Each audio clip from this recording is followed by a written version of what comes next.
మీ కొరకు బ్రతికే ధన్యతను వారికి అనుగ్రహించండి. యేసుక్రీస్తు వారి పుణ్యనామమున ఈ ప్రార్థనను అడిగి సమర్పిస్తున్నాను మా కన్న తండ్రి, ఆమెన్.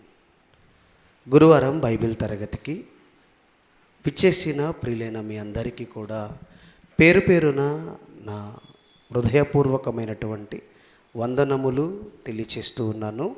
ప్రియులరా, మరి గురువారం బైబిల్ తరగతిలో భాగంగా మరి ఒక విషయం గురించి ఈరోజు మనం ఆలోచిద్దాం. పిల్లరా, అదే రివ్వున ఎగిరిన రెండో యవ్వనం. ఏంటండి? రివ్వున ఎగిరిన రెండవ యవ్వనం. పిల్లరా, కన్న తండ్రి అయిన దేవుడు ఈ ప్రకృతిలో తన పిల్లలమైన మనకు ఎన్నో పక్షుల ద్వారా, జంతువుల ద్వారా మనకు పాఠాలు నేర్పించాలనుకుంటున్నాడు. ప్రియులరా, మన కన్న తండ్రి అయిన దేవుడు మనం ఈ లోకానికి వచ్చిన తరువాత మరలా మరణించేంత వరకు ఈ జనన మరణాల మధ్య కాలంలో మనం ఎలా బ్రతకాలో, తన మనసేంటో, మన ఆత్మీయ స్థితికి అవసరమైన అన్ని విషయాలను కూడా దేవుడు బైబిల్లో రాయించాడు. అయితే దేవుడు ఈ ప్రకృతిలో ఉన్న ప్రతి దాని నుంచి తన పిల్లలైన మనకు పాఠాలు నేర్పాలనుకుంటున్నాడు. ఒకసారి ఏబు గ్రంథం 12వ అధ్యాయం, పిల్లరా, ఏబు గ్రంథం 12వ అధ్యాయం 7వ వచనం చూడండి. ఏబు గ్రంథము 12వ అధ్యాయం 7వ వచనం. అయినను మృగములను విచారించుము, అవి నీకు బోధించును. ఆకాశ పక్షులను విచారించుము, అవి నీకు తెలియచేయును. ప్రియులరా, అయినను మృగములను విచారించుము, అవి నీకు బోధించును. ఆకాశ పక్షులను విచారించుము, అవి నీకు తెలియచేయును అంటున్నాడు. పక్షులనట మనకు బోధ చేస్తాయట. ఏమండి? మృగములను విచారిస్తే అవి మనకు బోధ చేస్తాయట. ఆకాశ పక్షులను విచారిస్తే అవి మనకు తెలియచేస్తాయట. అంటే ప్రకృతిలో ఉన్నటువంటి పక్షుల నుంచి, ప్రకృతిలో ఉన్న జంతువుల ద్వారా మనుషులుగా మనకు దేవుడు ఏదో పాఠాలు నేర్పాలనుకుంటున్నాడు. ఈ ప్రకృతిలో ఉన్న పక్షులు కావచ్చు, జంతువులు కావచ్చు, ఇవన్నీ కూడా మనకు సేవ చేసేవిగానే మనకు కనబడతాయి. ఒక గాడిద మన బరువులను మోస్తుంది, ఒక గుర్రం మన బరువులను మోస్తుంది. ఇలా ప్రకృతిలో పక్షులు కావచ్చు, జంతువులు కావచ్చు, ఈ ప్రకృతిలో ఉన్న ప్రతిదీ మనిషికి సేవ చేయడానికే ఉన్నప్పుడు మరి ఆ పక్షులు, ఆ జంతువుల నుంచట మనకు దేవుడు పాఠాలు నేర్పాలనుకుంటున్నాడట. ఇంతకీ ఏం పాఠాలు నేర్పాలనుకుంటున్నాడు? అసలు పక్షుల ద్వారా, జంతువుల ద్వారా మనుషులకు పాఠాలు నేర్పాలనుకోవడం ఏంటి దేవుడు? పిల్లరా, ఎప్పుడు కూడా దేవుడు ఆదికాండము మొదలుకొని బైబిల్ చరిత్ర అంతా మనం చూస్తున్నప్పుడు ఒక గొప్పవాడిని కొట్టడానికి దేవుడు ఎవరిని లేపుతాడు? ఎన్నిక లేని వాడిని లేపుతాడు. 6 అడుగుల ఆజానుభావుడైన గొల్యాతును కొట్టడానికి ఎవరిని లేపాడు? చిన్నవాడైన దావీదును లేపాడు. అంటే గొప్పవారిని కొట్టాలి అనుకున్నప్పుడు దేవుడు ఎన్నిక లేని వారిని లేపుతాడు. అంటే గొప్పవారిని చిన్నవారి చేత కొట్టిస్తాడండి. అంటే మరొక భాష, మన భాషలో చెప్పుకోవాలి అని అంటే, పెద్దవారి, గొప్పవారిని ఎవరైతే అనుకుంటున్నారో ఆ గొప్పవారికి దేవుడు ఎవరి ద్వారా పాఠాలు నేర్పిస్తాడు? చిన్నవారి ద్వారా. ఇలా ఒక మనిషి ద్వారా మరొక మనిషికి పాఠాలు నేర్పించడమే కాదు, పక్షుల ద్వారా, జంతువుల ద్వారా కూడా మనిషికి దేవుడు ఏం చేస్తున్నాడు? పాఠాలు నేర్పిస్తున్నాడు. జంతువులు కూడా మనిషికి బుద్ధి నేర్పుతాయా? పక్షులు కూడా మనిషికి పాఠాలు నేర్పుతాయా? పక్షులు, జంతువులు కూడా మనిషికి బోధ చేస్తాయా అంటే బోధ చేస్తాయండి. బిలాము తప్పు చేశాడు. బిలాము తప్పు చేస్తున్నప్పుడు ఆ బిలాముకు బుద్ధి చెప్పింది. పిల్లరా, స్వరం ఇచ్చింది దేనికి దేవుడు? గాడిద. గాడిద పాఠాలు నేర్పుతుందా? బిలాముకు బుద్ధి నేర్పుతుందా? ఎంత కొట్టినా, తనను ఎంతగా బాధ పెట్టినా తన యజమానుణ్ణి కాపాడుకోవాలనే పిల్లరా జంతువులోని తపన బుద్ధి నేర్పుతుంది బిలాముకి. ఇలా ఆలోచిస్తే పక్షులతో, జంతువులతో ప్రియులరా దేవుడు మనకు ఏమి నేర్పిస్తాడు? పాఠాలు నేర్పిస్తాడు. అందుకే సోమరి చీమల యొద్దకు వెళ్ళుము, వాటి నడత బాగుగా గ్రహించు. వెళ్ళు, చీమల దగ్గరికి వెళ్ళు. అంటే చీమలు కూడా మనకు పాఠాలు నేర్పుతాయా? నేర్పుతాయి. ఈ ప్రకృతిలో పక్షులు, జంతువులు మనిషికి సేవ చేయడానికి పుట్టించిన ఈ వీటి ద్వారా దేవుడు మనిషికి పాఠాలు నేర్పాలనుకుంటున్నాడు. అందుకే ప్రియులారా, ఈరోజు ఒక పక్షి ఒక విలువైన పాఠాన్ని మనకు నేర్పబోతుంది. ఆలోచిద్దాం, ఇంతకీ ఏంటి ఆ పక్షి? ఏ పక్షి గురించి మనం మాట్లాడాలనుకుంటున్నాము అనంటే ప్రియులారా, యెషయా గ్రంథం 40వ అధ్యాయం 31వ వచనం చూడండి. యెషయా గ్రంథం 40వ అధ్యాయం 31వ వచనం. యెషయా గ్రంథము 40వ అధ్యాయం 31వ వచనం.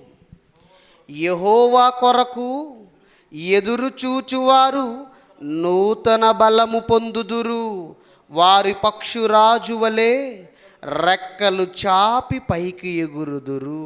ఎవరి వలె? పక్షిరాజు వలె. వారు పక్షిరాజు వలె రెక్కలు చాపి పైకి ఎగురుదురట. ప్రియులారా, పక్షులన్నిటిలో కల్లా ఉన్నత స్థానాలలో, అంటే పక్షులన్నిటికంటే ఎత్తులో ఎగిరే పక్షి ఏంటి? గ్రద్ద.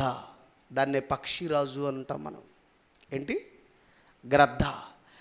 ఆకాశంలో పక్షులన్నీ కూడా ఒక లిమిటెడ్ హైట్లో ఎగురుతూ ఉంటే వాటన్నిటికీ మించి, పక్షులు ఎగరగలిగే స్థాయికి మించి ఎగిరే పక్షి పక్షిరాజు. ఈ పక్షిరాజు ద్వారా కూడా దేవుడు పాఠాలు నేర్పాలనుకుంటున్నాడు. ఈ పక్షిరాజు ద్వారా కూడా మనిషికి ఏమి నేర్పించాలనుకుంటున్నాడు? పాఠాన్ని. ఇంతకీ ఈ పక్షిరాజు నేర్పుతున్న పాఠం ఏంటి? ప్రియులారా, మనం విన్న పాఠమే, ఆల్రెడీ మనం విన్న సంగతులే మరలా మీకు జ్ఞాపకం చేస్తున్నాను. చూడండి, కీర్తనల గ్రంథం 103వ అధ్యాయం. కీర్తనల గ్రంథము 103వ అధ్యాయం. కీర్తనల గ్రంథము 103వ అధ్యాయం 5వ వచనం చూడండి. కీర్తనల గ్రంథము 103వ అధ్యాయం 5వ వచనం. పక్షిరాజు యవ్వనము వలె నీ యవ్వనము క్రొత్తదగుచుండునట్లు. చలండి. పక్షిరాజు యవ్వనము వలె నీ యవ్వనము క్రొత్తదగుచుండునట్లు. ఇక్కడ ఒక విషయాన్ని దేవుడు బయట పెడుతున్నాడు. పక్షిరాజు యవ్వనమట, ఏమండి, మరలా క్రొత్తదవుతుందట. మరలా చదవండి. పక్షిరాజు యవ్వనము వలె నీ యవ్వనము క్రొత్తదగుచుండునట్లు. పక్షిరాజు యవ్వనం ఎలా అయితే క్రొత్తదవుతుందో నీ యవ్వనము కూడా క్రొత్తదవ్వాలి అంటున్నాడు. పక్షిరాజు యవ్వనం క్రొత్తదవుతుందా? రివ్వున ఎగిరిన ఈ రెండవ యవ్వనం ఏంటి? ప్రియులారా, పక్షిరాజు గ్రద్ద. ఎంత ఎత్తులో ఎగురుతుందో మనకు తెలియంది కాదు. ఆకాశ పక్షులన్నిటికంటే ఎక్కువ ఎత్తులో ఎగురుతూ అక్కడి నుంచి నేల మీద తన ఆహారాన్ని టార్గెట్ చేస్తుందండి. టార్గెట్ చేస్తుంది. ఆ టార్గెట్ ఏ పక్షి అయినా టార్గెట్ మిస్ అవ్వచ్చేమో కానీ టార్గెట్ మిస్ కాని పక్షి ఏంటంటే అదే పక్షిరాజు. ఏమండి, అప్పుడప్పుడు మన దగ్గరలో ఏమైనా నీటి వనరులు ఉన్నాయనుకోండి, ఒక చెరువు లేకపోతే ఒక ఏమండి వాగు, ఇలాంటివన్నీ మన చుట్టుపక్కల ఏదైనా నీటి వనరులలో చేపలు తిరుగుతున్నప్పుడు అప్పుడప్పుడు కొంగలు చూస్తుంటాయి. పైనుంచి కొంగలు చూస్తూ ఎగిరినంతసేపు ఎగురుతాయి. ఒక్కసారిగా ముక్కు కిందకు చాపి స్పీడ్గా నీటి వైపు వచ్చేస్తాయి. ఎందుకు? ఆ చేపను పట్టుకోవాలి. పదునైన దాని ముక్కుతో చేపను ఆహారంగా పట్టుకోవడానికి ఆ చేపను ఈ కొంగ ఏం చేసింది? టార్గెట్ చేసింది. కానీ ఆ టార్గెట్ అదైనా మిస్ అవుతుందేమో. కానీ వీటన్నిటికంటే కూడా ఎత్తులో ఎగురుతున్న ఆ పక్షి టార్గెట్ పెడితే టార్గెట్ మిస్ అవ్వదంటండి. టార్గెట్ మిస్ అవ్వదు. ఏమండి, బలమైన గోర్లు వేటనలా పట్టి ఉంచడానికి శరీరంలో చొచ్చుకుపోయేంత బలము కలిగిన గోర్లు, టార్గెట్ మిస్ అవ్వకుండా దాన్ని పట్టుకోవడానికి అనువుగా ముక్కు చక్కగా ఎగురుతుంది. ఏమండి, ఈ గ్రద్దట 70 సంవత్సరాల ఆయుష్కాలాన్ని కలిగి ఉంటుందట. అంటే 70 సంవత్సరాలు ఈ గ్రద్ద బ్రతుకుతుందట. ఈ 70 ఏళ్లలో 40 సంవత్సరాలు వచ్చేసరికి ఆ గ్రద్దకి ఏమండి ఆ వేటను పట్టుకోవడానికి గోర్లు ఉన్నాయే అవి సహకరించవట. వంపు తిరిగి ఉంటాయి, వేటను పట్టుకోవడానికి అనుకూలించవు, వేట మిస్ అయిపోద్ది. ఇక ముక్కు ఉందే, ఈ ముక్కు కూడా వంపు తిరిగి వేటను తినడానికి అవకాశం లేకుండా పోతుందట. వేటను పట్టుకోవడానికి అవకాశం లేకుండా పోతుందట. తన రెక్కలపై ఉన్న ఈకలు బాగా పెరిగి బాగా బరువుగా తయారై ఆ పక్షి ఎగరలేని స్థితికి వస్తుందట. అలా వచ్చిన తర్వాత ఇప్పుడు ఆ పక్షికి ముందు రెండు దారులు ఉన్నాయి, రెండు అవకాశాలు. ఒకటి, ఆకలితో చచ్చిపోవాలి, వేట దొరకడం లేదు, టార్గెట్ మిస్ అయిపోతుంది. ఎప్పుడు మిస్ అవ్వని టార్గెట్ మిస్ అయిపోతుంది. తినడానికి ఆహారం లేదు, ఆకాశంలో ఎగరలేకపోతుంది. ప్రియులారా, ఇప్పుడు దాని ముందున్న దారులు రెండే. ఒకటి, ఆకలితో చావాలి, లేదా మరలా ఎన్నో కష్టాలు బాధలు అనుభవించి ప్రియులారా మరలా తిరిగి 30 సంవత్సరాల ఆయుష్కాలం అన్నది పొందుకోవాలి. అయితే చిన్న విషయం కాదండి ఇది. 40 సంవత్సరాల తరువాత అది పడే వేదన బాధ చిన్న విషయం కాదు. మరలా 30 సంవత్సరాల ఆయుష్కాలం దానికి కావాలి అని అంటే ఎంత కష్టపడాలో తెలుసా? అలా నడుచుకుంటూ వెళ్ళిపోతుందట కొండ మీదకి. ఎత్తైన ఒక కొండ మీదకి నడుచుకుంటూ వెళ్ళిపోయి ఆ ముక్కు ఊడిపోయేంత వరకు బండకేసి కొడుతుందట. నెత్తురు కారుతున్నా సరే, నొప్పిగా అనిపిస్తున్నా సరే, ఆ బాధనంతా దిగమింగుకొని ఆ ముక్కు ఊడిపోయేంత వరకు కొట్టి కొట్టి కొట్టి ఆ బండకేసి కొట్టి చివరికి ముక్కు ఊడిపోయేంత వరకు కొడుతుందటండి. ముక్కు ఊడిపోయేంత వరకు కొడుతుంది. ఆ ముక్కు ఊడిపోయిన తర్వాతట దాని స్థానంలో మరలా ఇంతకు ముందు పూర్వం ఎలా అయితే వేటను పట్టుకోవడానికి అనుకూలమైన ముక్కుందో ఆ ముక్కు రావడానికి సుమారుగా 50 రోజులు పడుతుందట. ఎన్ని రోజులు? 50 రోజులు. ఈ 50 రోజులు ఆకలిని తట్టుకుంది, బాధను దిగమింగుకుంది, కష్టం వేదన ఇవన్నీ భరించింది. మరలా తిరిగి ఆ ముక్కు వచ్చేంత వరకు 50 రోజులు ఎంత వేదన భరించిందండి. అంతటితో అయిపోలేదు. ఆ తర్వాతట ఇప్పుడు ముక్కు వచ్చింది కదా, ఈ ముక్కుతోట కాలి గోరి వేర్లు ఉన్నాయి కదా, ఆ గోరి వేర్లన్నీ పెరికేసుకుంటుందట, అన్నీ కట్ చేస్తుందట. ఏమంటే ముక్కుతో కట్ చేయడానికి కూడా ఒకవేళ వల్ల కాకపోతేట ఆ గోర్లు బండకేసి అలా అలా అలా రుద్దుతుందటండి. గోర్లు ఊడిపోయేంత వరకు రుద్దుతుందట. నెత్తురు కారుతుంది ఒకవైపు, మరొక పక్క బాధ, ఏమంటే కష్టం, పెయిన్, వాటన్నిటినీ తట్టుకొని ఆ గోర్లు ఊడిపోయేంత వరకు కూడా ఆ బండకేసి ఏం చేస్తుంది? రుద్దుతుంది. మరలా తిరిగి పూర్వం తన టార్గెట్ మిస్ అవ్వకుండా వేటను పట్టుకోవడానికి ఏ స్థాయిలో అయితే తన గోర్లు ఉన్నాయో మరలా తిరిగి అదే గోర్లు రావడానికట మరలా 50 రోజులు పడతాయట. ఎన్ని రోజులు? 50 రోజులు. ఆల్రెడీ ముక్కు కోసం 50 రోజులు ఎదురు చూసింది. ఆ తర్వాత మరలా 50 రోజులు ఎదురు చూస్తుంది. దేనికోసం? గోర్ల కోసం. గోర్లు వచ్చేసాయి. ఇప్పుడట మెల్లిగా ఈకలను పీకేసుకుంటుందట. బలంగా ఉన్న ఈకలు, ఆ ఈకలన్నీ ముక్కుతో పెరికి వేస్తుందట. ముక్కుతో పెరికి వేస్తుంది. చాలా కష్టం అండి, చాలా పెయిన్. అయినా ఒక ఈక కూడా మిగలకుండా ఈకలన్నీ తీసేయాలి. మరలా ఏకలు ఏమంటే పెరికేసింది కదా ఏకలన్నీ పెరికేసిన తర్వాత పక్షి ఎగరగలుగుతుందా? ఎగరలేదు. ఇప్పుడు పక్షి ఎగరాలంటే మరలా వాటి స్థానంలో కొత్త ఈకలు రావాలి. ఆ ఈకలు రావడానికి కూడా సుమారుగా 50 రోజులు పడుతుందట. అంటే ముక్కు వచ్చేసరికి 50 రోజులు, ఆ తర్వాత మరలా కారిగోరల కోసం 50 రోజులు, ఆ తర్వాత మరలా రెక్కల కోసం 50 రోజులు. అంటే సుమారుగా 150 రోజులు ఏమనుభవించింది? కష్టం, బాధ, పెయిన్, వాటన్నిటిని తట్టుకొని నిలబడిన పక్షి మాత్రమే మరలా పూర్వపు వైభవం, పూర్వపు యవ్వనాన్నట తిరిగి పొందుకుంటుందట.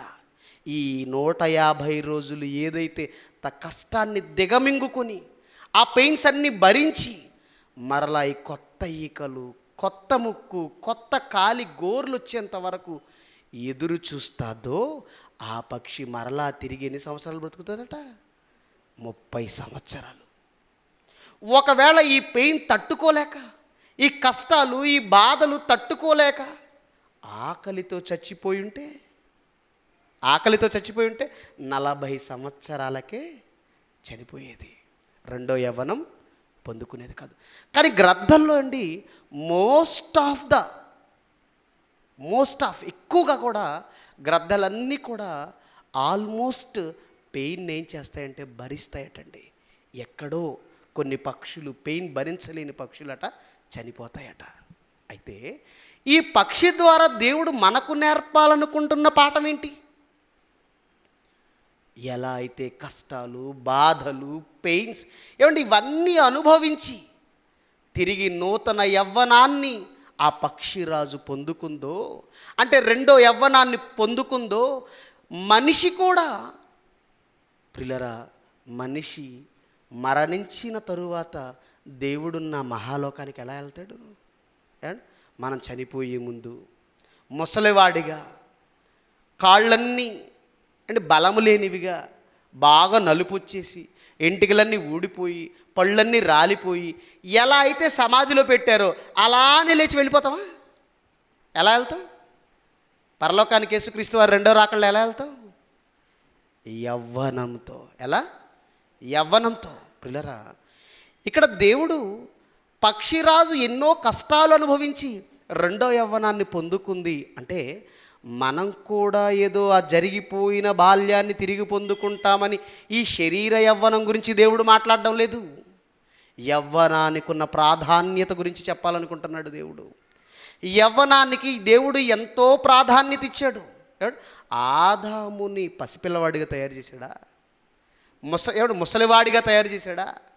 ఆదాముకు లేని బాల్యం, ఆదాముకు లేని పసితనం మనకెందుకు ఇచ్చాడు దేవుడు? ఆదామును బాల్యంలో ఎందుకు చేయలేదు? ఆదామును పసితనంగా ఎందుకు చేయలేదు? యవ్వనుడిగానే చేశాడు. నిత్య యవ్వనాన్ని వారికి ఇచ్చారు. ఏమండి, ఒకవేళ పండు తినకపోయి ఉంటే నిత్య యవ్వనులుగా వారు ఉండేవారండి.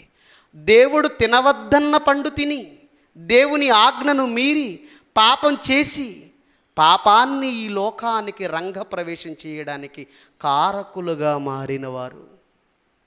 ఏమంటే వారికి దేవుడు నిత్య యవ్వనాన్ని ఇవ్వాలనుకున్నాడు. కానీ ఆ యవ్వనాన్ని వీళ్ళు ఏం చేసుకున్నారు? పాడు చేసుకున్నారండి. దేవుడికి కావలసింది కూడా యవ్వనులే. అందుకే కీర్తన గ్రంథం 107వ అధ్యాయం 4వ వచనంలో ఏమంటాడు? కీర్తన గ్రంథం 127వ అధ్యాయం 4వ వచనం. కీర్తన గ్రంథం 127వ అధ్యాయం 4వ వచనంలో ఏమంటున్నాడు చూడండి. బలవంతుని చేతిలో, యవ్వన కాలమందు పుట్టిన కుమారులు బలవంతుని చేతిలో బాణముల వంటి వారట. ఏమండి, యవ్వన కాలమందు పుట్టిన కుమారులు బలవంతుని చేతిలో ఎలాంటి వారు? బాణాల. అంటే యవ్వనానికి దేవుడు ప్రాధాన్యత ఇస్తున్నాడా? అవునండి. మనకు ఒక పాఠం కూడా ఉంది. ఏంటది? యవ్వనం ప్రధానమా ప్రమాదమా? యవ్వనం ప్రధానమా ప్రమాదమా? అంటే యవ్వనానికి దేవుడిచ్చిన ప్రాధాన్యత ఏంటో మనకు అర్థమైపోతుంది. పిల్లరా ఏమంటున్నాడు? యవ్వన కాలమందు పుట్టిన కుమారులు బలవంతుని చేతిలో బాణముల వంటి వారు అంటున్నాడు. పిల్లరా, ఇక్కడ రెండు అర్థాలు మనం తీసుకోవచ్చు. ఒకటి, యవ్వన కాలమందు పుట్టిన కుమారులు అంటే ఎక్కువగా తల్లిదండ్రులు ఏమండి పిల్లలను కనే వయసు యవ్వనంలో ఉంటే చాలా మంచిదంటారు. అంటే యవ్వనంగా ఉన్నప్పుడట పిల్లలను కంటే వీరు వృద్ధాప్యానికి వచ్చేసరికి ఆ పిల్లలు వీరికి ఆసరాగా అండగా నిలబడతారట. యవ్వన కాలంలోనే పిల్లలు పుట్టే ఛాన్స్ ఎక్కువట. ఈరోజు చాలామంది ఏమంటే యవ్వనం దాటిపోయిన తర్వాత 40-45 సంవత్సరాలు దాటిపోయిన తర్వాత వివాహాలు చేసుకునే వాళ్ళు కొంతమంది మనకు కనపడుతుంటారు అక్కడక్కడ. కానీ వాళ్ళకి వివాహం చేసుకున్న తర్వాత పిల్లలు పుట్టే ఛాన్స్ చాలా తక్కువ అంటండి. వైద్య శాస్త్రం ప్రకారంగా, శాస్త్రవేత్తల అంచనాల ప్రకారంగా పిల్లలు పుట్టడానికి సరైన వయసట యవ్వన వయసట. ఏ వయసు? యవ్వన వయసు. అంటే యవ్వనానికి దేవుడిస్తున్న ప్రాధాన్యత. అంటే మరొక అర్థంలో తీసుకుంటే, మరొక అర్థంలో దీన్ని ఆలోచిస్తే, యవ్వన కాలమందు పుట్టిన కుమారులు బలవంతుని చేతిలో బాణములంటే, యవ్వన కాలమందు పుట్టిన కుమారులు అనంటే యవ్వన కాలంలో బాప్తీసం తీసుకున్నవారు చేసినంత ఏమంటే కష్టం, దేవుని పనిలో వారు చూపేంత చొరవ అంటే వృద్ధాప్యంకి వచ్చినాక చేయగలవా? చూపగలవా? యవ్వనంలో ఉన్నప్పుడు దేవుని కోసం ఎన్నో ప్రాంతాలు తిరుగుతామండి, ఎంతోమందికి వాక్యాన్ని చెబుతాం, గంటలు తరబడి నిలబడి అనర్గళంగా మాట్లాడగలుగుతాం. కానీ యవ్వన వయసును దాటిపోయిన తరువాత ఒకవేళ నువ్వు వృద్ధాప్యంలోకి అడుగు పెడితే యవ్వనంలో తిరిగినట్టు దేవుని కోసం తిరగలవా? వృద్ధాప్యంలో యవ్వనంలో గంటలు తరబడి నువ్వు నిలబడి దేవుని కోసం అనర్గళంగా మాట్లాడగలిగావు కదా. వృద్ధాప్యంలో గంటలు తరబడి నిలబడి వాక్యాన్ని అనర్గళంగా నువ్వు చెప్పగలవా? లేదండి. దేవుని కోసం మనం కష్టపడే తత్వం సరైన వయసు యవ్వన వయసు. అందుకే ఒక మంచి మాట ఉంటుంది చూడండి, 1 యోహాను పత్రిక 2వ అధ్యాయం. ఏమండి 1 యోహాను పత్రిక 2వ అధ్యాయం 14వ వచనం ఒకసారి చూడండి. 1 యోహాను పత్రిక 2వ అధ్యాయం 14వ వచనం. యవ్వనస్తులారా మీరు బలవంతులు, దేవుని వాక్యము మీ యందు నిలుచుచున్నది, మీరు దుష్టుణ్ణి జయించి ఉన్నారు. ఏమంటున్నాడు? యవ్వనస్తులారా మీరు బలవంతులు, దేవుని వాక్యము చివరి మాట 14వ వచనం చివరి మాట.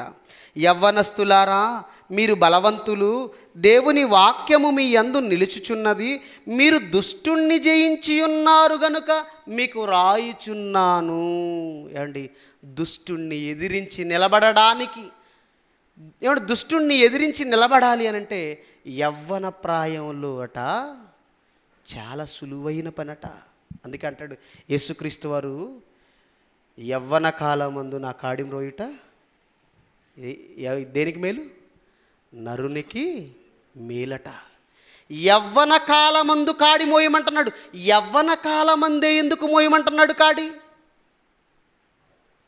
వృద్ధాప్యమందు కాడి మోయమనొచ్చు కదా, పసితనంలో కాడి మోయమనొచ్చు కదా, బాల్యంలో కాడి మోయమనొచ్చు కదా. యవ్వన వయసులోనే ఎందుకు కాడి మ్రోయమంటున్నాడు? ఆ యవ్వన వయసులో ఆయన కాడి సులువు అంటున్నాడు. దేవుని కోసం ఎన్ని కష్టాలైనా మనం పడగలిగే వయసు అండి. దేవుని కోసం ఎన్ని నిందలైనా అవమానాలైనా వాటన్నిటిని తట్టుకొని దేవుని కోసం ఎన్ని బాధలైనా భరించి దేవుని కోసం నిలబడగలిగే వయసు ఏ వయసు? యవ్వన వయసు. యవ్వన వయసులో వినకూడని కొన్ని వార్తలు విన్నా మనిషి అంతగా భయపడ్డండి, అంతగా రెస్పాండ్ అవ్వడు. అదే వృద్ధాప్యం ముందు వచ్చిన వారిని చూడండి, ఇంట్లో పక్కనున్న వాళ్ళు అంటుంటారు, ఆయన వృద్ధాప్యం ముందు ఉన్నాడు, ఈ విషయం తెలిస్తే ఆయన ఆరోగ్యం ఎక్కడ కృషించిపోతుందో కనుక ఈ విషయాన్ని దయచేసి ఆయన వరకు తీసుకెళ్ళకండి, ఎందుకంటే ఆయన వృద్ధాప్యం ముందు ఉన్నాడు కదా, ఆయన ఆరోగ్యం సపోర్ట్ చేయడం లేదు కదా అని అప్పుడప్పుడు మాట్లాడుతూ ఉంటారు, మనం చూస్తూ ఉంటాం. అంటే యవ్వన వయసులోనే దేన్నైనా మనం తట్టుకోగలం. దేవుని కోసం ఎన్ని కష్టాలైనా భరించి నిలబడగలం. అయితే ఈ పక్షిరాజు ద్వారా ఈ యవ్వనం ప్రధానమని దేవుడు మనకు తెలియచేస్తూ, దాని ద్వారా దేవుడు మనకు నేర్పించాలనుకుంటున్న పాఠం ఏంటి? యవ్వనం చాలా ప్రధానమైనది, అట్ ఏ సేమ్ టైం అంతే ప్రమాదమైనది కూడా. అయితే ఈ యవ్వనాన్ని దేవుని కోసం ఉపయోగించాలి అని, దేవుని కోసం కష్టాలు పడాలి అని. పక్షిరాజు 40 సంవత్సరాల వయసులో అది పడిన కష్టం చిన్న కష్టం కాదు. మనం మాటల్లో చాలా సింపుల్గా అలవోకగా చెప్పేసుకోవచ్చు. నెత్తురొస్తున్నా, ఎంత బాధ అయినా సరే దాన్ని భరిస్తూ, ఆ కాలి గోర్లు ఊడేంత వరకు బండకేసి రుద్దుతూ ఉందంటే ఎంత పెయిన్ అనుభవిస్తుంది చెప్పండి. ఇది మీ గోరు ఊడిపోయేంత వరకు బండకేసి రుద్దండి, నెత్తురు వస్తున్నా సరే. చిన్న విషయం అది ఎంత కష్టం అండి, చాలా పెయిన్. అది ముక్కు బండకేసి ఊడిపోయేంత వరకు కొట్టడం చిన్న విషయమా? అన్ని కష్టాలు అది పడినా, అన్ని కష్టాలు పడిన తరువాత దాన్ని మరలా తిరిగి రెండవ యవ్వనాన్ని పొందుకుని రివ్వున ఆకాశంలోకి ఎగిరిపోతుందండి. వేటను పట్టుకుంటుందండి, పూర్వపు బలం వస్తుందండి.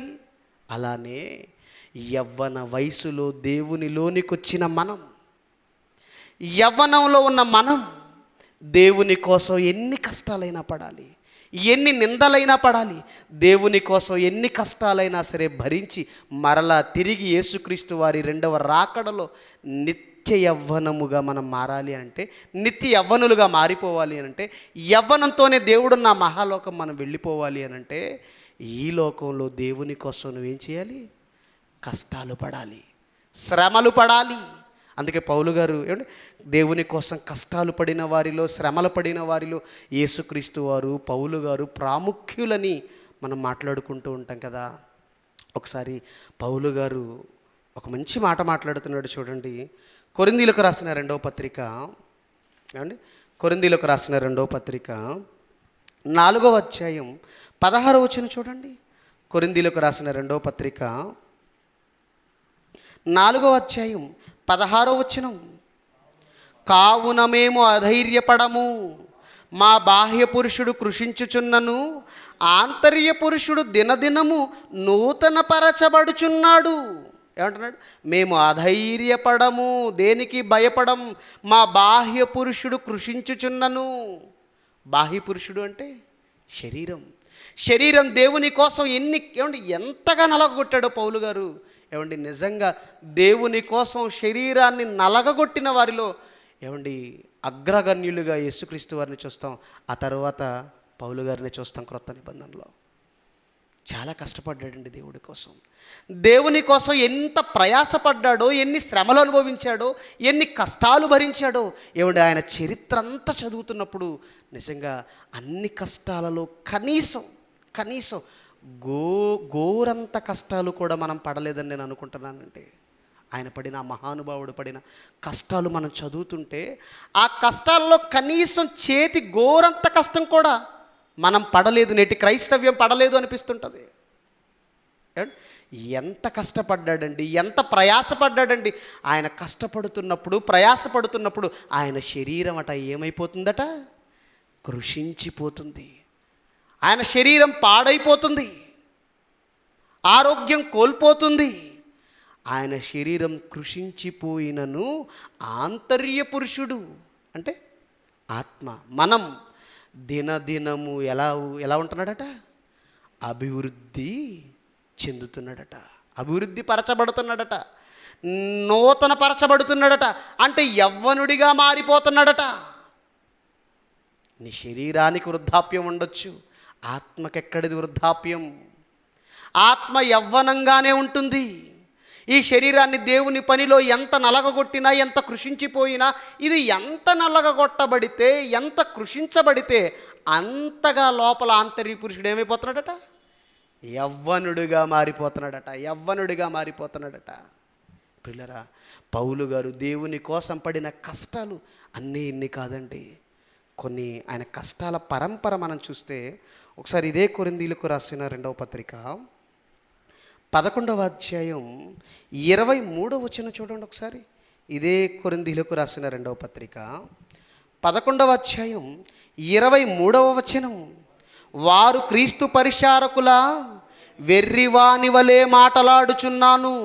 నేను మరి ఎక్కువగా క్రీస్తు పరిచారకుడను, మరి విశేషముగా ప్రయాసపడి తిని, మరే అనేక పర్యాయములు చెరసాలలో ఉంటిని. ఎక్కడున్నాడట?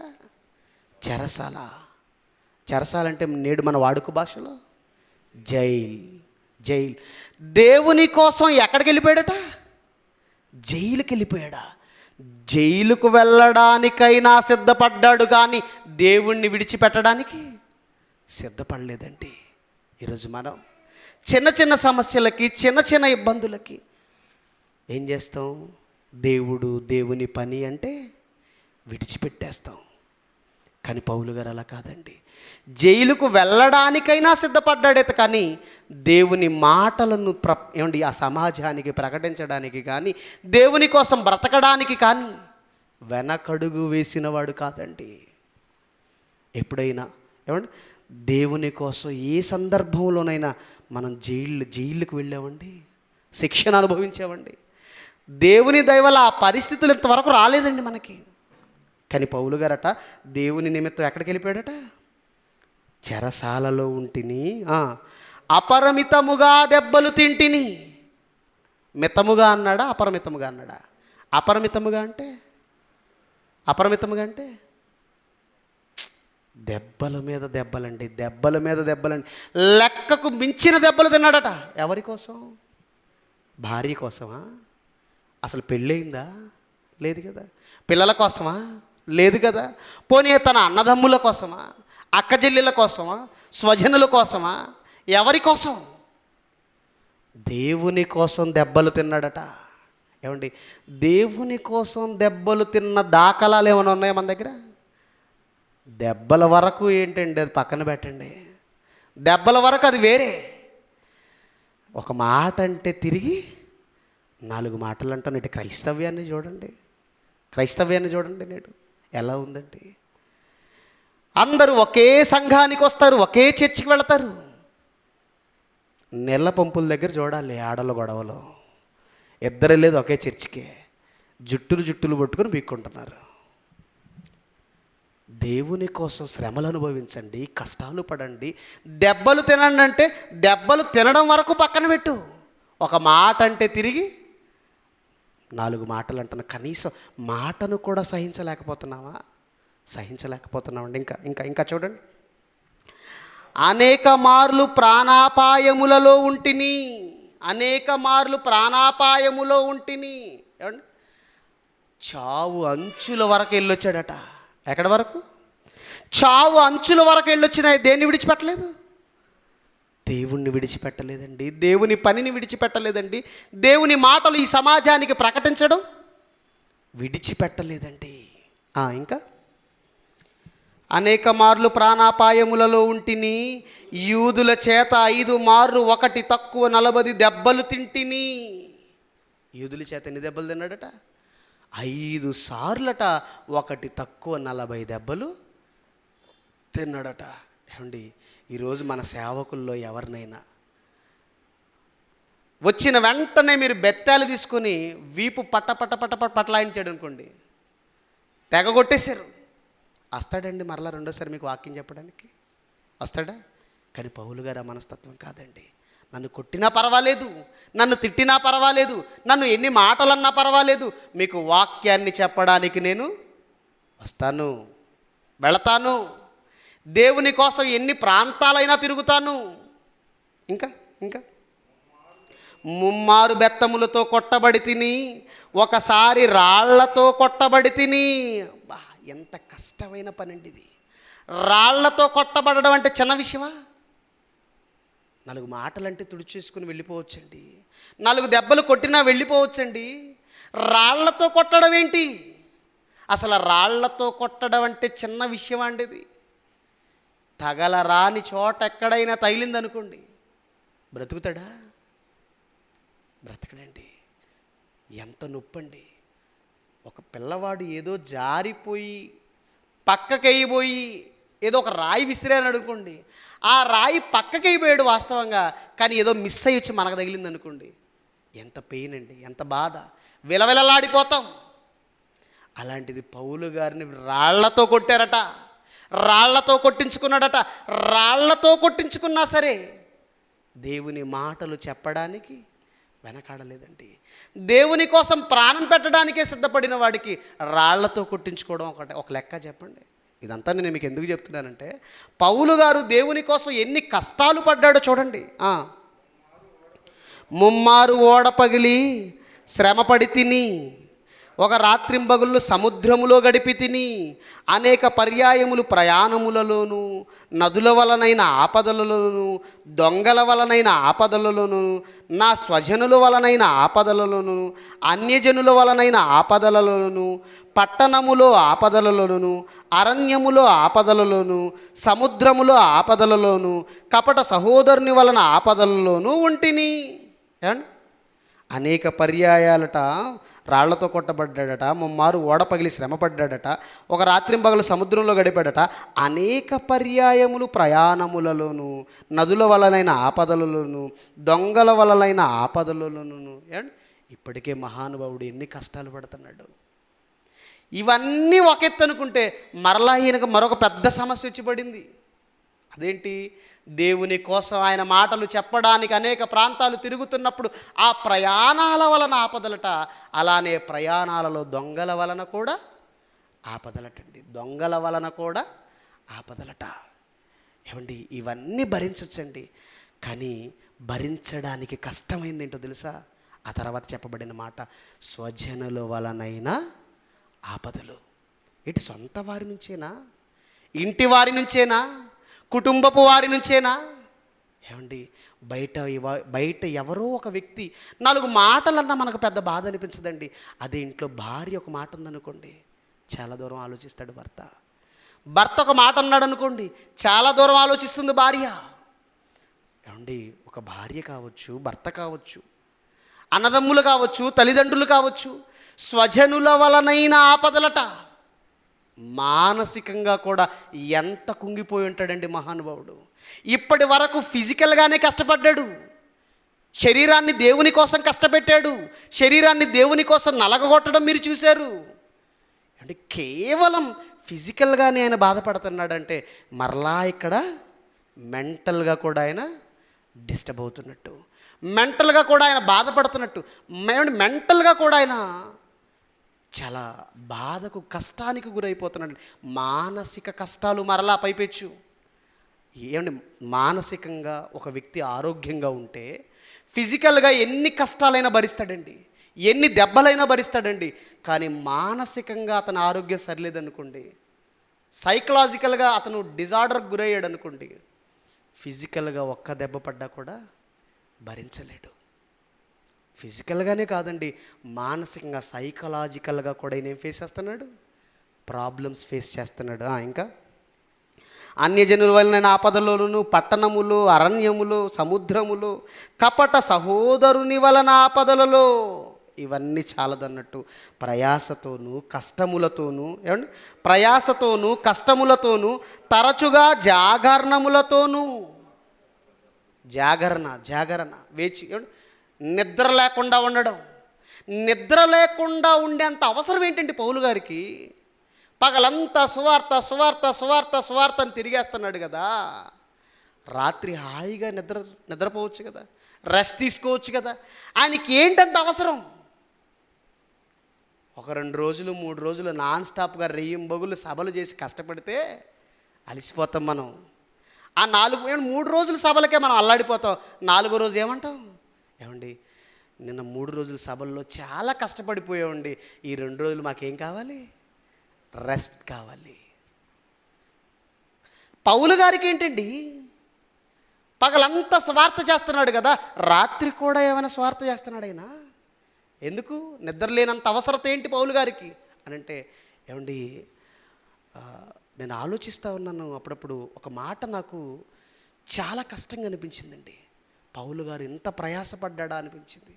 పగలంతా ఊరూరు తిరుగుతూ స్వార్థ చేస్తాడు కదా, రాత్రిపూటట ఒకానొక సందర్భంలో ఒకానొక పత్రికలో చెబుతూ మాట్లాడతాడు, మీలో నేను ఎవ్వరికి భారముగా ఉండకూడదని ఈ నా చేతులు కష్టపడ్డాయి. ఎవరి కోసం? సంఘానికి నేను భారంగా ఉండకూడదు. ఏమంటే సంఘానికి నేను భారంగా ఉండకూడదని నా నిమిత్తం నా వెంట వస్తారే నా సహోదరులు, వారి నిమిత్తం ఈ నా చేతులు కష్టపడ్డంటే. డేరాలు కుట్టేవాడటండి. ఏం కుట్టేవాడు? డేరాలు. పగలంతా సువార్త చేసి రాత్రి డేరాలు కుట్టడం చిన్న విషయం అండి ఇది. ఒకరోజు చేస్తాం, 2 రోజులు చేస్తాం, 3 రోజులు చేస్తాం. ఆ తర్వాత పగలంతా మీరు సువార్త చేసి ఉదయం 8 గంటల నుంచి రాత్రి 8 గంటల వరకు తిరిగి తిరిగి తిరిగి సువార్త చేసి వచ్చి రాత్రిపూట బేల్దారి పనికి వెళ్తానంటాడు. నేను ఎలీషన్న చేస్తాడండి? ఏమంటే చేయగలరా? 2 రోజులు చేస్తారు కష్టపడి, 1 రోజు చేస్తారు, 2 రోజులు చేస్తారు. ఆ తర్వాత చేయలేవండి. కానీ పౌలు గారు ఏంటండి, అసలు ఆ ఎనర్జీ ఎక్కడదండి పౌలు గారికి? ఇన్ని కష్టాలు పడుతున్నా కూడా ఒకవైపు సంఘాల గురించినటువంటి చింత నాకు కలదంటున్నాడు. కింద కంటిన్యూషన్కి వెళ్ళేసరికి ఇవన్నీ ఒకెత్తు అనుకుంటే మరలా పైపెచ్చి ఈయనకే చింత ఉందట. సంఘాలను గూర్చిన చింత నాకు కలదు. ఇవన్నీ చెప్పి చివరిలో ఏమంటాడు తెలుసా? ఇంకను చెప్పవలసినవి అనేకములు ఉన్నవి. అయ్య బాబోయ్, అంటే పౌలు గారు మనకు తను పడిన కష్టాలన్నీ చెప్పలేదా? చెప్పలేదు, కొన్నే చెప్పాను. ఇంకా చెప్పవలసినవి అనేకములున్నవి. ఇవన్నీ ఒకెత్తైతే సంఘములను గూర్చిన చింత నాకు కలదు. ఇదొకెత్తండి. ఎన్ని కష్టాలు పడ్డాడండి పౌలు గారు. ఇన్ని కష్టాలు పడుతున్నా కూడా పౌలు గారు ఏమంటున్నాడు? మా బాహ్య పురుషుడు కృషించినను మా ఆంతర్య పురుషుడు నూతన పరచబడుతున్నాడు. ఏమండి, యవ్వనంలోనే చేయగలమండి. యవ్వనంలోనే దేవుని కోసం ఏదైనా ఇవ్వగలమండి. యవ్వనంలోనే ఎంత కష్టమైనా చేయగలమండి. అటువంటి యవ్వనంలో దేవుని పని చేయకుండా, దేవుని గురించి ఆలోచించకుండా, దేవుని మాటలు చెప్పకుండా, ఒకవేళ నువ్వు వృద్ధాప్యానికి వెళ్ళిపోయి దేవుని పని చెయ్యక నువ్వు మరణిస్తే దేవుడు ఇవ్వబోయే ఆ నిత్య యవ్వనం నువ్వు పొందుకోలేవు. యవ్వన వయసు నుంచి నీ వృద్ధాప్యం వరకు కూడా, నీ మరణం వరకు కూడా నువ్వు నమ్మకంగా దేవుని కోసం, ఒక పక్షిరాజు ఎలా అయితే కష్టాలను భరించిందో, ఎలా అయితే నొప్పిని భరించిందో, ఎలా అయితే తన పెయిన్స్ అన్నీ దిగమింగుకొని రాబోతున్న 30 సంవత్సరాల ఆయుష్కాలం కోసం ఎదురు చూసిందో, మీరు కూడా ఎన్ని కష్టాలు వచ్చినా, ఎన్ని బాధలు వచ్చినా, ఎన్ని నిందలు వచ్చినా, ఎన్ని అవమానాలు ఎదురైనా వాటన్నిటిని తట్టుకొని దిగమింగి రాబోయే ఆ మహాలోకం కోసం, నిత్య యవ్వనం కోసం మనమంతా ఎదురు చూడాలి అని ఆ దేవుడు పక్షిరాజు ద్వారా మనకు నేర్పుతున్న పాఠమండి. దేవుని కోసమే కష్టపడాలండి. ఏమంటే ఒక యేసుక్రీస్తు వారు కావచ్చు, ఒక పౌలు వారు కావచ్చు, వీళ్ళంతా కూడా ఈ మంచి యవ్వన వయసులోనే దేవుని కోసం చరిత్ర సృష్టించిన వారు. ఏమండి, రాణి ఎస్తేరు చరిత్ర సృష్టించింది. యవ్వనంలో చేసిందా? వృద్ధాప్యంలో చేసిందా? మంచి యవ్వనం అండి. యేసుక్రీస్తు వారు చరిత్ర సృష్టించారు, మంచి యవ్వనం అండి. పౌలు గారు మంచి చరిత్ర సృష్టించారు, మంచి యవ్వనం అండి. యవ్వనంలోనే దేవుని కోసం కష్టపడగలం. యవ్వనం నుంచి మరణించేంత వరకు నీ దేవుని కోసం నువ్వు కష్టపడితే, ప్రయాసపడితే, పక్షిరాజు వలె నువ్వు దేవుని కోసం శ్రమ పడితే మరలా తిరిగి యేసుక్రీస్తు వారి 2వ రాకడలో నిత్య యవ్వనాన్ని నువ్వు పొందుకుంటావు. పక్షిరాజు ద్వారా దేవుడు మనకు నేర్పిస్తున్న పాఠం. కళ్ళు మూసుకోండి, చిన్న ప్రార్థన చేసుకుందాం. మహోన్నతుడా, ప్రేమ కలిగిన దేవా, తండ్రి, కొద్ది నిమిషాలు మీ మాటలు మీ పిల్లలకు అందించాను. విన్న వాక్యం వ్యర్థంగా పోకుండా, విన్న వాక్య ప్రకారంగా తండ్రి మీ పిల్లలు ఆలోచించినట్లు మేమంతా కలిసి తండ్రి ఆలోచించి మా మనసులను, మా ప్రవర్తనలను సరిచేసుకుని మీ కొరకు బ్రతికే ధన్యతను తండ్రి మాకివ్వండి.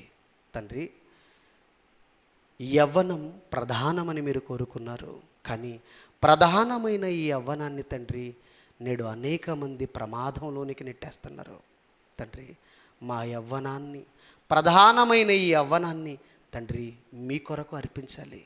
నిజంగా తండ్రి, ఈ విషయాన్ని బట్టి, మీరు నా ఎడల చూపిన ప్రేమను బట్టి మీకు కృతజ్ఞతలు తెలుపుతున్నాను తండ్రి. నిజంగా యవ్వన వయసులో నన్ను ఆకర్షించి మీ మాటలకు దగ్గర చేసి విలువైన మీ మాటలను తండ్రి అనేక ప్రాంతాలలో చెప్పడానికి తండ్రి మీరు నన్ను పంపిస్తున్న విధానాన్ని బట్టి మీకు కృతజ్ఞతలు తండ్రి. యవ్వన వయసులో మీ గురించి తెలుసుకున్నాను తండ్రి. అటువంటి నేను మరణం వరకు నమ్మకంగా మీ పనిలో ఉండునట్లు తండ్రి నా ఎడల మీ దయను మీ కృపను ఉంచమని అర్థిస్తూ, విలువైన మీ మాటలతో నా మనసును పురికొల్పమని వేడుకుంటూ తండ్రి, అనేక మంది మీ పిల్లలు మీ మాటలు నేర్చుకుంటూ అనేక మందికి నేర్పిస్తూ తండ్రి, వారు బ్రతుకుతూ అనేక మందిని మీ కొరకు బ్రతికేటట్లు తయారు చేయడానికి అవసరమైన జ్ఞానమును సామర్థ్యమును తండ్రి మీ పిల్లలందరికీ ఇవ్వండి. సిబిటి క్రైస్ట్ చర్చ్ దర్శి సంఘమును జ్ఞాపకం చేసుకోండి తండ్రి. తండ్రి, ఈ సంఘం మీ కొరకు ఉన్నతంగా తండ్రి ఎన్నో కార్యక్రమాలు చేపట్టాలి, చేయాలి.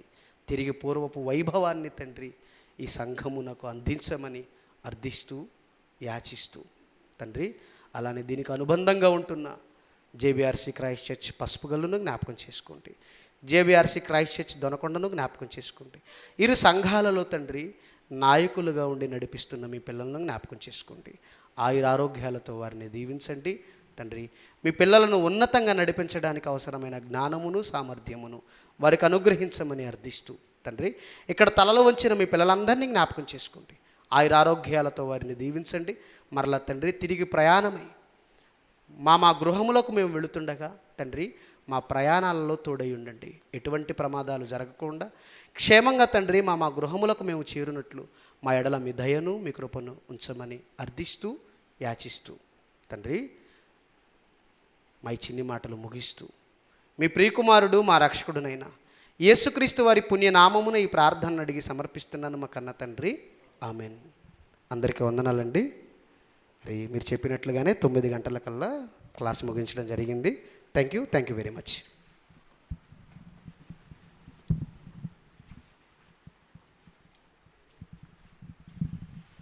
హలో, థ్యాంక్ యూ అన్నయ్య. 9 గంటలకే ముగించినందుకు పాఠాన్ని వివరించి చక్కగా క్లుప్తంగా వారికి అర్థమయ్యేట్టుగా చెప్పారు. Thank you. చెప్పిన మీ అందరికీ కూడా మీకు అందరి తరపున కృతజ్ఞతలు తెలియజేస్తున్నాను. దయచేసి మీరు కూడా మీ యొక్క ఆనందాన్ని తెలియజేయండి. మంచిది.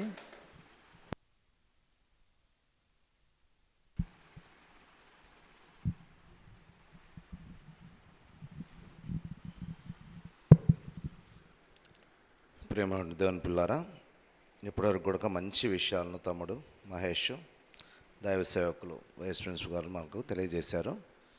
పక్షిరాజు ఎలా అయితే తన యవ్వనాన్ని తిరిగి పొందినట్లుగా మనం కూడా పరలోక రాజ్యంలో మరి యవ్వనాన్ని, నిత్య యవ్వనం, కష్టాలు సుఖాలు లేనటువంటి, కష్టం లేనటువంటి యవ్వనాన్ని మనం పొందబోచున్నాం. ఇప్పటివరకు చక్కగా తమ్ముడు వివరించారు. మరి ప్రత్యేకమైనటువంటి వందనాలు తెలియజేస్తున్నాను తమ్ముడికి. సరే, రేపు సాయంత్రం మరి స్త్రీల కూడిక ఉంటుంది. స్త్రీల కూడికలో తిరిగి మనం రేపటి నుంచి ప్రారంభిస్తున్నాం. కాబట్టి మీరందరూ స్త్రీలకి మరి కమ్యూనికేట్ చేసుకొని ఒకరికొకరు సంభాషించుకొని రేపు సాయంత్రం మరి ఏ సమయానికి మీరు అనుకూలంగా ఉంటుందో ఆ సమయానికి మీరు చేరి మరి యొక్క కూడికను విజయవంతం చేయాలని మిమ్మల్ని ప్రేమపూర్వకంగా మరి వేడుకుంటున్నాం. అదేవిధంగా ఆదివారం ఆరాధన కార్యక్రమం ఉంటుంది. మరి యొక్క కార్యక్రమాల కోసం మీ యొక్క వ్యక్తిగత ప్రార్థనలో మరి జ్ఞాపకం చేసుకోండి. సెమినార్ కొరకు సిద్ధపరచండి. ఎగ్జామ్ రాసే పిల్లలు ఎప్పుడు కూడా ఒకటి గుర్తుపెట్టుకోండి, మార్కుల కోసం మీరు ఎగ్జామ్ రాయబాకండి. భవిష్యత్తులో నేను ఒక గొప్ప సేవకుడు కావాలి, దేవుని పనిని చేయాలనే మనసు మీలో ఉంచుకొని ఎగ్జామ్ రాయగలిగితే మీరు గొప్పవారు కాగలుగుతారు, దేవుని పని ఎక్కువగా చేయగలుగుతారు. కాబట్టి మరి ఎగ్జామ్ రాసే పిల్లలు మరి కష్టపడండి. ఒక నెల టైం ఉంది కాబట్టి మరి సెమినార్కు కూడా పాఠాలు చెప్పబడతాయి. మీరు ఎక్కడైనా పాఠాలు మరి ఏదన్నా మీరు అర్థం కాని పాఠాలు ఉంటే అక్కడ నేర్చుకోవడానికి అవకాశం ఉంటుంది. మరి ఏదైనా మీ యొక్క కుటుంబాలు ఎవరైనా అనారోగ్యంగా ఉన్నా సంఘానికి తెలియజేయండి. సంఘం మీ కొరకు ప్రార్థన చేస్తుంది. మీరు ఎవరైనా మరి గృహ కూడికలు కానీ సువార్త కార్యక్రమాలు మీ యొక్క గ్రామాల్లో చేయాలనుకుంటే మరి పెద్దలు నియమించినటువంటి కమిటీ ఉంది. కమిటీకి తెలియపరిచినట్లయితే కమిటీ మరి ప్రిన్సిపాల్ గారు తెలియజేస్తారు. మరి ఆ యొక్క ఊర్లో మరి సువార్త సభలు జరుగుతాయి. కాబట్టి మనమంతా ఒకటే, మన ధ్యేయం ఒకటే. మనందరం కష్టపడి పనిచేసి దేవుడున్న లోకానికి చేరుకోవాలి. ఈ యొక్క మనసుతోటి మనం అందరం ఉండాలని మిమ్మల్ని అందరికీ కూడా